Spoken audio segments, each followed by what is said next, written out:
Dear students, আসসালামু আলাইকুম। আজ আমরা নতুন আরো একটা কবিতা নিয়ে আলোচনা করব। কবিতাটার নাম Stopping by Woods on a Snow Evening, লিখেছেন রবার্ট ফ্রস্ট। যাই হোক, তো কবিতাটি এক্সপ্লেন করার আগে আমরা কিছু কথা আগে শুনি। তোমরা জানো আমাদের জীবনটা আসলে খুবই অদ্ভুত। মূলত বলা যায়, কোন একজন বিখ্যাত ব্যক্তি বলেছিলেন, জীবন নাটকের চেয়েও নাটকীয়। একই সাথে জীবনের কোন পর্যায়ে কি ঘটবে তুমি আসলে বলতে পারবে না। তবে একটা বিষয় কিন্তু এখানে নিশ্চিত, আমরা যদি আমাদের লক্ষ্যে পৌঁছাতে চাই, আমাদের ফাইনাল ডেস্টিনেশনে পৌঁছাতে চাই, আমাদের গোলে রিচ করতে চাই, আমাদেরকে কিন্তু অনেক বাধা অতিক্রম করে যেতে হয়। আর এসব বাধা অতিক্রম করাকালে আমরা যদি কোথাও হোঁচট খাই, এবং হোঁচট খেয়ে যদি আবার না ওঠে, দাঁড়ানোর শক্তি না পাই, এবং যদি না ওঠে আবার শুরু যদি না করি, তাহলে কিন্তু আমাদের জীবন এখানে থেমে যায়, এখানে শেষ হয়ে যায়। আমরা বলা যায় যে লুজার হয়ে যায়। তো যাই হোক, জীবনে বাধা বিপত্তি অনেক কিছু আসবে, যে সবকিছু ওভারকাম করে আমাদেরকে এগিয়ে যেতে হবে। এর নাম হচ্ছে জীবন। তো আমাদেরকে ইন্সপায়ার করার জন্য, আমাদের ইন্সপায়ার করার প্রত্যাশায় রবার্ট ফ্রস্ট একটি কবিতা লিখেছেন। খুব সুন্দর একটা কবিতা আমাদেরকে উপহার দিয়েছেন, stopping by Woods on a snowy evening. আমরা দেখবো কবিতাটির টোটাল লাইনস আছে হচ্ছে সম্ভবত 16টা। আর কবিতায় মোট স্ট্যান্ড আছে 4টা। প্রত্যেকটা স্ট্যান্ডে 4টা করে লাইন আছে। তো সর্বমোট লাইন হচ্ছে 16টা। আমরা প্রথম লাইনটা দেখি। এখানে প্রত্যেকটা স্ট্যান্ডের প্রত্যেকটা লাইনেরই সিম্পলিফাইড ভার্সন সহ দেখানো হয়েছে। আমরা প্রথমে দেখব প্রথম স্ট্যান্ডের প্রথম লাইন, একেবারে প্রথম line, whose woods this are I think I know. তোমরা আশা করি ওটস শব্দের অর্থ জানো।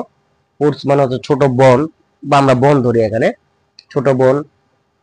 এখানে কবি যেটা বলতে চাচ্ছেন, এই ওটসটা, এই ওটসটা কার, বা এই ওটস গুলা কার?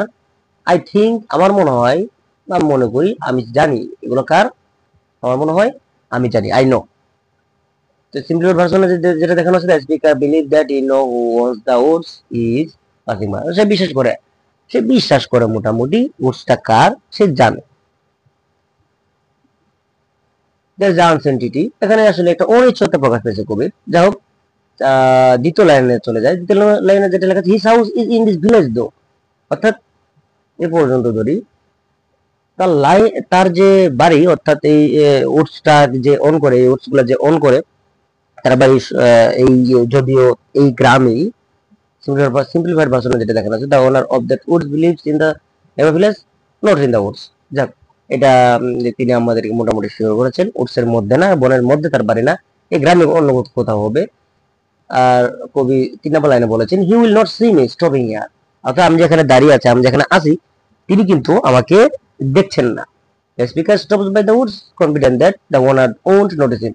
Actually, কবিতার নামের মধ্যে মূলত এই ব্যাপারটা লুকিয়ে আছে, যে কবি যে উৎসের যে মালিক, সে আসলে দেখবে না, কারণ সময়টা কিন্তু খুব ভালো সময় না, একটা বিপদসংকুল সময়, একটা বলা যায় যে খারাপ সময়। কারণ ব্যাপারটা টাইম হলো ইভিনিং, অর্থাৎ সন্ধ্যার সময়। আর স্নো ইভিনিং বলতে তুষারপাত হচ্ছে এমন একটা সময়, তুষারপাতের সময় স্বভাবতই কিন্তু কেউ বাইরে বের হয় না, যেমনটা তোমরা জানো আর কি। যাই হোক, আহ সর্বশেষ লাইনে প্রথম স্ট্যান্ডার্ড যেটা বলেছে, to watch his Woods fill up with snow, অর্থাৎ তিনি কিন্তু এটাও দেখতে আসছেন না, এটা অবজার্ভ করতে আসছেন না, তার যে উডস, তার যে বোন, এটা কিন্তু তুষার দিয়ে ভরে গেছে। যাও, এরপরে সেকেন্ড স্ট্যান্ডে আমরা চলে যাই। কবি কিন্তু একদিন ভ্রমণ করতেছিলেন এমন একটা সময়ে, তার সাথে কিন্তু তার ঘোড়া রয়েছে, টাট্টু ঘোড়া, ছোট্ট একটা ঘোড়া, সেটাও কিন্তু রয়েছে। সময়টা যদিও ইভিনিং, আর এমন একটা সময় তিনি থেমেছেন, এক পাশে বলা যায় যে হিমায়িত লেক, আরেক পাশে হলো বলা যায় যে বন্য পশু পাখি পরিপূর্ণ একটা বন, ছোটখাটো বন। যাক, তো সেই সময়টাতে দ্বিতীয় স্ট্যান্ডে তিনি বলেছেন, my little horse must think it queer, অর্থাৎ এখানে লিটল হর্স, যে ছোট্ট যে ঘোড়া, টাট্টু ঘোড়া আমরা যাই বলি, সেটা কিন্তু অনেকটা কনফিউজড হয়ে গেছে। সেটা মাস্ট থিঙ্ক ইট কোয়ার, এটা বলা যায় যে পাজলড হয়ে গেছে, সারপ্রাইজ হয়ে গেছে, যে এখানে থামলো কেন। To stop without a farm house নেই, অর্থাৎ আশেপাশে কোনো ফার্ম হাউস নাই, তারপরে কিন্তু আমি থেমেছি। অর্থাৎ স্পিকার, বা আমরা বলতে পারি আমাদের কবি এখানে থেমেছে একটা অদ্ভুত একটা জায়গায়, between the Woods and frozen lake, এমন একটা জায়গা, এক পাশে হলো উডস, এক পাশে উডস, আর এক পাশে হচ্ছে frozen lake. Frozen lake, frozen লেকের মধ্যে থেমেছে। ফ্রোজেন লেক তোমরা বুঝতে পারতেছি, তোমার লেক হতে রোদ, এমন একটা সময় তুষারপাতের সময় স্বভাবতই লেক, তোমার যেমনটা তোমরা জানো যেসব দেশে পশ্চিমা বিশ্বের বা শীত প্রধান দেশগুলোতে যেখানে বরফ পড়ে, তাদের নদী খাল বিল সব বরফ হয়ে থাকে।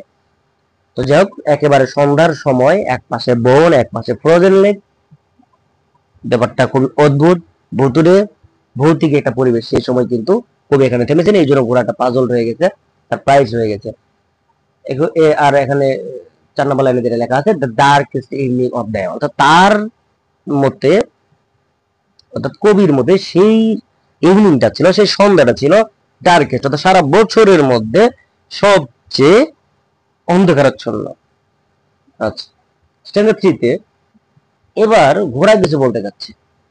হি gives his harness bells a shake, অর্থাৎ সে একটু নাড়া দিল, তার বেল, যে তার ঘোড়ার গলায় যে পরিচিত বেলটা, ঘন্টাটা, সেখানে একটু নাড়া দিল। টু আস্ক, মনে হয় সে এমনটা জিজ্ঞেস করছে, if there is some mistake, কোনো ভুল হলো কিনা, কোনো প্রবলেম হলো কিনা, কোনো সমস্যা হলো কিনা। The only other sound sweep, অর্থাৎ এমন একটা সময়, সে সময় শুধুমাত্র সে ঘন্টার ধ্বনিটা শোনা গেছে, স্পিকার শুধু সে ঘন্টার ধ্বনিটাই শুনতে পেরেছে। Of easy wild and town plan, simplified ভার্সনে, the soft blowing wind and gently falling snowflakes create a scare and silent atmosphere, অর্থাৎ সেই অ্যাটমসফিয়ারটা একদম টোটালি সাইলেন্ট। এমন এমন সময়ে সেই ঘোড়াটা তার বেলটাকে, হার্নেস বেলটাকে, পরিহিত যে বেলটাকে, এটাকে শেক দিয়েছে, অর্থাৎ একটা নাড়া দিয়েছে। তো নাড়া দেওয়ারই কথা, যেমন এমন একটা ভুতুরে পরিবেশে থেমেছে, আশেপাশে কোনো ফার্ম হাউস নাই, কোনো লোকজনের কোনো দেখা নাই, একটা ভুতুরে পরিবেশ, কঠিন একটা পরিবেশ, এই পরিবেশের মধ্যে লেখক দাঁড়িয়েছে। আর সর্বশেষ লাইন যেমনটা লেখা আছে, the woods are lovely dark and deep, the woods, এই বনটা বা বনগুলা, লাভলি সুন্দর চমৎকার, ডার্ক আবার অন্ধকারাচ্ছন্ন, আবার ডিপ আবার গভীর, অর্থাৎ এখানে আমরা এটাকে আমরা মানব জীবনের সাথে তুলনা করতে পারি।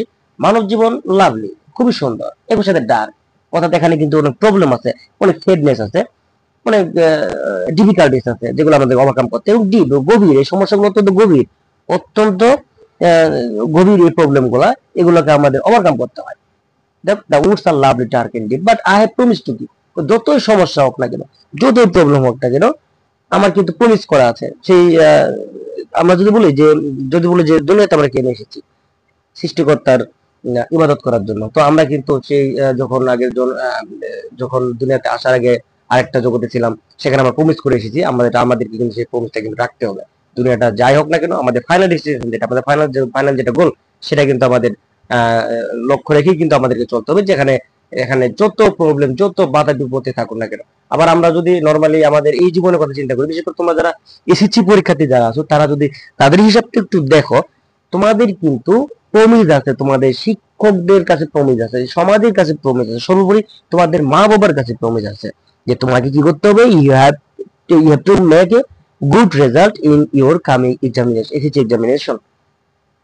এখানে কিন্তু পরিচয় তোমাকে রাখতেই হবে। এবং কবি যেমনটা বলেছেন, Miles to go before I slip, Miles to গো, আমাকে মাইলকে পর মাইল যেতে হবে বিফোর আই স্লিপ, বিশ্রাম নেওয়ার আগে, ঘুমানোর আগে। এবং জোর পদের করে তিনি আবার একই কথা বলেছেন, and miles to go before I sleep, অর্থাৎ আমাকে ঘুমাতে যাওয়ার আগেই, অর্থাৎ তোমাদেরকে বিশ্রাম নেওয়ার আগেই পরিশ্রম করতে হবে, যতক্ষণ না পর্যন্ত এসএসসি পরীক্ষা আসছে। You have to carry on study hardly, তোমার পড়াশোনা তোমাকে কঠোরভাবে চালিয়ে যেতে হবে। যাই হোক, কবিতা আমাদেরকে এই শিক্ষা দেয়, আমাদের জীবনে যত বাধা বিপত্তি, যত প্রবলেম আসুক না কেন, আমাদেরকে এগুলো ওভারকাম করেই আমাদেরকে এগিয়ে যেতে হবে। তো আমি এই যে এক্সপ্লেনেশনটা বেশি বাড়াচ্ছি না, সবাই ভালো থাকবে, সুস্থ থাকবে, আল্লাহ হাফেজ। এরপর কোন কবিতাটা এক্সপ্লেন করতে হবে চাইলে কমেন্টে জানাতে পারো। সবাইকে শুভেচ্ছা জানিয়ে শেষ করছি। আসসালামু আলাইকুম।